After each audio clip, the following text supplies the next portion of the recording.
Hi అండి, అందరికీ నమస్కారం. ఈ ఫోటోలో ఉన్న బాబు 2 రోజుల బాబు అండి. బోనం రాజేష్ గారి వాళ్ళ అబ్బాయి బట్టలంక దగ్గర లక్కవరం అండి. ప్రస్తుతం శ్రావణి హాస్పిటల్లో ట్రీట్మెంట్ అనేది జరిగింది. బాబుకి ఆక్సిజన్ అనేది అందడం లేదంటండి. ట్రీట్మెంట్ అనేది వెంటిలేటర్ మీద జరుగుతుంది. రోజుకి 10,000 అవుతుందండి ఇంజక్షన్ వచ్చి. డాక్టర్లు చెప్పడం వరకు ₹1,00,000 పైన అవ్వచ్చు అని చెప్తున్నారండి. ప్రతిరోజు వచ్చి ఇంజక్షన్ వచ్చి 10,000 వరకు అవుతుంది. పేద కుటుంబం అండి, రెక్కడితో డొక్కాడని కుటుంబం. వాళ్ళ నాన్నగారు తాపి మేస్త్రి పని చేస్తుంటారు.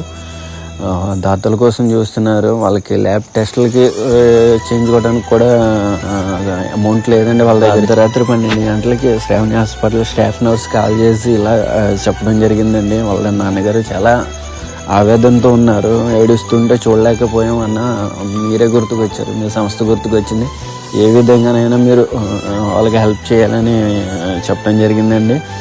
ప్రతి ఒక్కరూ దాతలందరూ ముందుకు వచ్చి 2 రోజులు బాబుకి ఆ బాబు ముఖం చూసి ప్రతి ఒక్కరూ మీకు తోచినంత సాయం చేయాలి. ప్రతి ఒక్కరు దాతలు ముందుకు రావాలండి. ఆ బాబు ప్రాణాలు కాపాడాలని మనస్ఫూర్తిగా కోరుకుంటున్నారు.